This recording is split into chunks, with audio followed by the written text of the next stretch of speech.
زمونږ پښتون داسې قوم دی لکه یو اداکار وګوري هغې بېعزتي کوي ورپسې کنځلې کوي. دا صرف په پښتنو کې دی، په نور یو قوم کې نشته. او سید تکالي د سړي له چانس نه دی ورکړی، دا ورسره ډېره زیاتي کړې دی. او دویمه دا دی چې یو سړي له ته چانس نه ورکوې ته ماما والا ورکوه، خو تا به ورته صفا ویلې چې یاره دومره پیسې راکړه تاله به چانس درکړم. زوړ فنکار نه لکه هغه خلک ورته بیزې نه پوستک کې نه ویستي که نه سرمن یې ترې نه ویستي نو هغه پورې نه پري. خو دا دی چې د زړو اداکارانو نه کله سرمن ویستل بند کړه نو نوي له به چانس میلاو شي.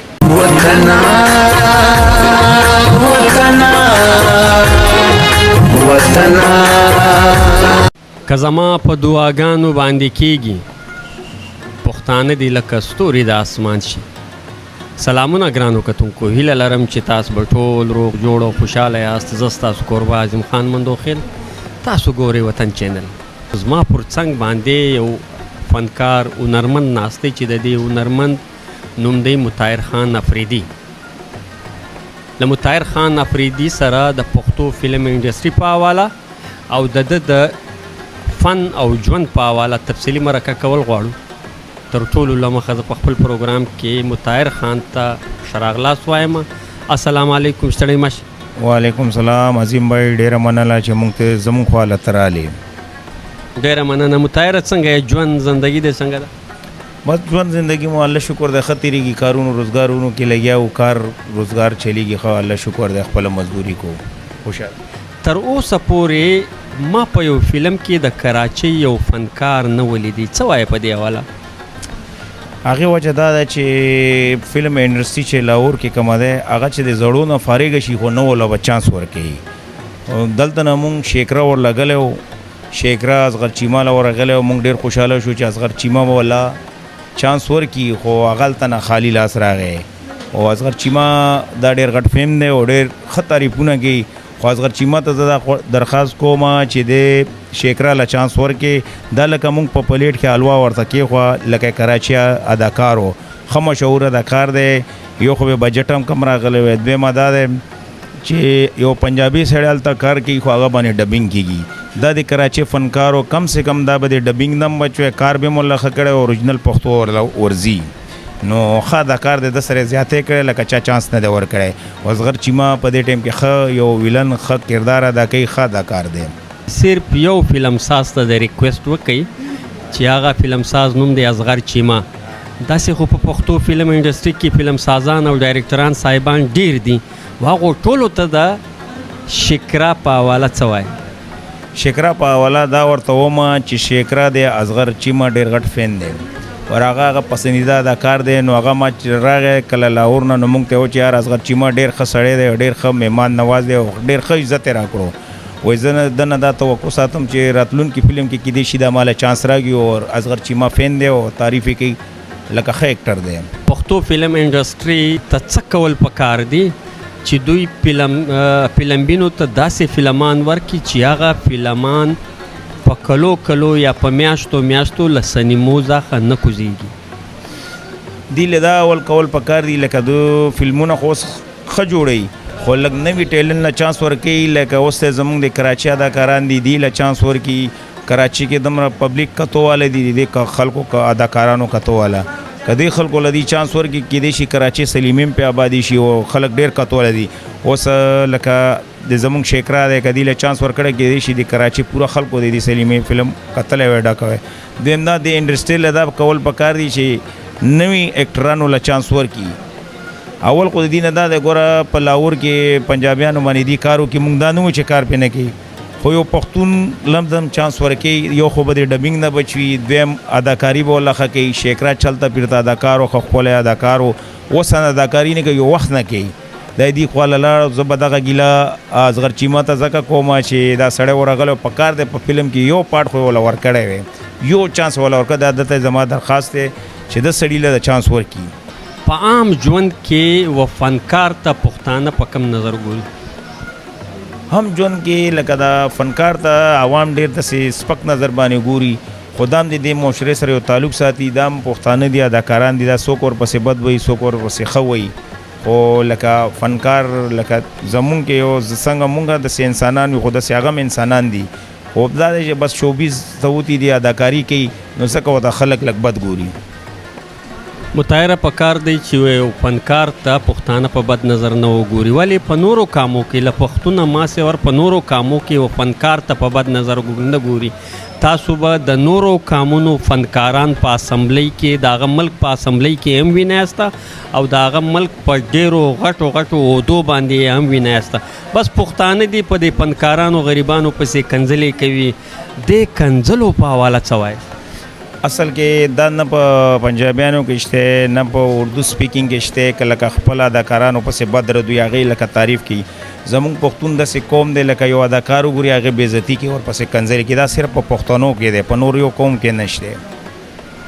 ګرانو کتونکو پکار دی په پښتنو پسې څوک کنځلې نه وکړي. دا پښتانه دا فنکاران له دومره عزتداره قبایلو سره له عزتداره خاندانو سره تړون لري. دا هم ستاسو غوندې پښتانه دي، پکار دی چې په دې پښتنو پسې کنځلې نه وکایسته. دا ماته ووایه مطهر جانه ته د شوبیز دنیا ته څنګه راغې؟ دا زه داسې راغلم، زما یو ملګری و هغه ماته ویل راشه په یو ډرامې کې چانس دی، نو ما هغه سره لاړو یو سین مې وکړو هغې نه بعد زه رالم. بس دا شوق مې ورسره زیات شو، اوس شوبیز ته راووتو. په دې فیلډ کې به د ډېرې ډرامو کې کرکټر چې کوم دي ادا کړي وي، داسې ډراما چې ته د هغې ډرامې د کرکټر په وجه باندې پښتنو پزیاندلی. زمونږ یو ډراما پهله مجرم څوک دی، هغه زما پهله ډراما هغې کې ما سین کړی لکه شرابي والا. هغه سین چې ما کړی هغې نه بعد خلکو پېژندلی ما لکه پهله ځل کار و کار ښه شوی و. په هغه ډرامه کې ستا کرکټر څو؟ یو شرابي کرکټر و لکه لوفر، لکه زه یو لوفر کرکټر وي بدو خلکو سره کینم پاسم، بیا په هغې کې یو جینۍ وي هغې ته زه خور وم نو هغې نه بعد زه صحیح شم نو لکه هغې کې زما 2 شاټونه و بیا پکې هغې نه بعد مرګ جینۍ په ما بدنامه کړي که نه ما ورته خور ویلي هلته داسې کرکټر و. له دې ډرامې نه بعد بیا د تقریبا څومره ډرامې تر اوسه پورې ساز کړي دي؟ ما ډېرې ډرامې ساز کړي، کم سے کم 20-25 خو ما ساز کړي. یو خپلې ډرامې مې هم جوړې کړې، یو ټي خیبر پښتو چینل کې مې تقریبا 6 ډرامو کې کار کړی دی. لکه بابرکشاه دی، طارق زوی چې دی هغه سره مې هم کار کړی دی. داسې یو د کویټې غټ اداکار دی نوم یې نه راځي، هغه هم په هغه ډرامې کې و. او نور یو ټي خیبر چینل کې لکه ما پولیس کرکټر پکې کړی دی، ډېرې کرکټرې مې کړي دي او تقریبا 5-6 ډرامې ما خپلې جوړې کړې. په پښتو فلمانو کې په پخوانیو کې او په نن سبا کومو نوو فلمان چې د فلمبینو دپاره ساز شوي وي، تر ټولو د بیسټ فلم کم یو دی چې ستا خوښ وي؟ زما په حساب خو کم چې زاړه فلمونه بیس که نه لکه یوسف او شیربانو شوه، دا فلمونه خو لکه ساده وخت او ښه فلمونه وو. نو دا درخانې شوه داسې زاړه فلمونه ولا لکه ښه فلمونه لکه کور کې لکه فیملی کتی شو. اوس خو نوي فلمونه لکه ځان له په سلیمې کې ګوره لکه کور راوړو فلم نه دی، هغې کې ډریسونه داسې ورکي. نو دلته چې کله هغه پنجابی سړی فلم ګوري نو هغه هلته دا وایي لکه دا پښتاني دي. مطهره دا ماته ووایه اوس یو نوی فلم پښتو فلم انډسټري د کتونکو دپاره تیار کوي د کیسر صنوبر په ډایرکشن کې چې د فلم نوم و دیدن. دا دیدن په ډېرو کمو ورځو کې تیار سو او د پښتو فلم انډسټري ټول فنکاران یې په دې فلم کې اخیستي دي. څه وایې په دې حواله؟ یاره چې دیدن فلم ډېر زر تیار شو نو دا خو بس په یو لوکیشن باندې کار کړي، کله خوا کله دی خوا نو داسې زر فلم تیاریږي. لکه لوکیشن یو کله برت یو خطو کله کتر او خطو هغه شارټ کټ لکه یو طرف ته کیمرا ولګول بل طرف لکه انګل یې ورته چینج کړی کېدای شي دغه شانې زر تیار کړي. دویمه دغه ګیله دی لکه شیکره لاهور ته تللی او سید تکالي ورسره ملاو شوی د ماله ډېر تعریف کړی چې یاره دیدن فلم به جوړېږي او هغې له به زه ځم. او سید تکالي د سړي له چانس نه دی ورکړی، دا ورسره ډېره زیاتي کړې دی. او دویمه دا دی چې یو سړي له ته چانس نه ورکوې تمه ما والا ورکوه، خو تا به ورته صفا ویلې چې یاره دومره پیسې راکړه تا له به چانس درکړم، ما غریب سړی دی هغه سره د پیسو د رقم نه لګي. تا له پکار وه چې که پیسې دنه تا غوښتې خو ده ته به تا صفا ویلې چې هلکه یو لږه ډېره خرچه وکړه فلم کې به دله چانس درکړم. شیکرا ښه اداکار ښه فنکار سید تکالي ورسره ډېر زیاتیا کړی چې دله تمه ورکړې دی. او بیا یې دته لکه فون هم ونه کړو تپوس یې ته ونه کړو چې هلکه دیدن فلم سټارټ دی او ته راشه پکې کار وکړه. دا سړی ورته په تمه و ما ته هم راغلی ملاو شوی و. ما ته یاره زه دې فلم ته ځم مونږ ډېر خوشحاله شو چې یار شیکرا دی دیدن فلم کې ورته چانس ملاو شو. ما چې دا کار وکړي دا زمونږ د دې علاقې والا ملګري چې دي کیدای شي دې له هم چانس ملاو شي. خدا دې اخ کا زاړه سوچونه دي لکه زوړ پنکار هغه نه پرېږدي نوي له چانس نه ورکوي د زوړ پنکار نه لکه هغه خلکو ته بیزې نه پوستک کې نه ویستي که نه سرمن یې نه ویستي نو هغه پورې نه پرېږدي خدا دې چې د زړو اداکارانو نه کله سرمن ویستل بند کړه نو نوي له به چانس میلاو شي د غټ بجټ فلم به ښه وي که د وړوکي بجټ ګوره فلم خو د غټ بجټ ښه ولې چې په هغې کې هر نمونه کار به کوی شي هر شی به راځي اوس د انډیا مدراسي فلمونه وګوره چې هغې د رسو باندې خلک وتړي داسې په هوا کې الوزي او دویم دا هغې لکه فلم داسې وي چې سړی ګوري چې لته ولور کې سړی داسې روان وي زموږ فلم کې یو سټایل دی یو لته دی یو سوک دی بیا ټوپک دی لکه ټوپک نه علاوه د یو لته یو سوک نه زموږ بل کار نشته لکه چینج نه ښي دغه ټول یو سټایل دی کلاشنکوف دی صادر دی غټ لکه ایکټر مونږ داسې ونه کتل لکه د چینج کار کړی اوس د اصغر چیمه یو فلم جوړ کړی ماله خو نون نه راځي دی کې لکه لږ چینجینګ راوستی دی جان ریمبو هم پکې اخیستی دی افضل خان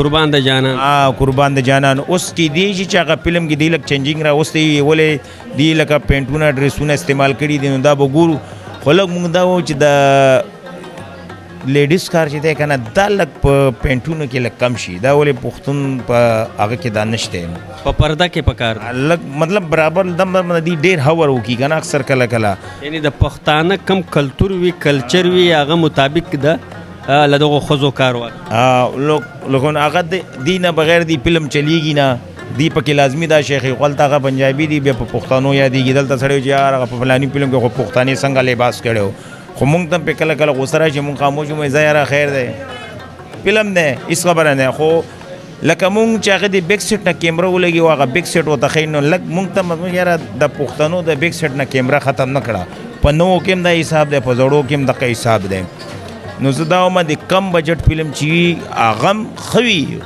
خو لیکن دی د لوکیشن لږ استعمالی دی یو لوکیشن نه سرمن وباسي یو نه لکه کټ دی خوا او کټ اخوا هلته نه اکثر ما یو نیم فلم کته جهانگیر خان به د ګیرنیل نه را روان د الله بنده ته کته وګوره کته پارک ښیي د لاندې بره ته ګیلې کې روان یې هلته نه دی چې هوټل گیټ دی نو ته ما ته داسې خو هم نه کېږي لږه خرچه د پې زیاته کې ښه فلم د جوړې کېدی شي چې ښه فلم د جوړول شروع کړي سلیمې ته خلک راشي او سلیمې ته خلک ځکه نه راځي د یو انګل یو فریم استعمالوي په هغې کار کوي لکه داسې طریقې ونه کړه لکه ټیکنالوژي چې کوم اوس نن سبا راغلی په هغې کار نه کوي خو تا ته دې نه مخکې ما یو خبره کړه چې هغه بس کلاشنکوف دی یو لته دی او دوه سوکه دي لکه چینج نشته دا د بدر د وختونه والا دغه زموږ حساب په یو کانې باندې روان یو دغه حساب دی لکه بدر د وخت په حساب باندې هغه لږ صحیح و هغه زاړه اداکارانو لکه دا نوی نوی انډسټري تیاره شوې وه دا اداکارانو لکه بدر دی چې کم کار کړی دی اصف خان دی چې کم کار کړی دی او دا بېدربختي شو زاړه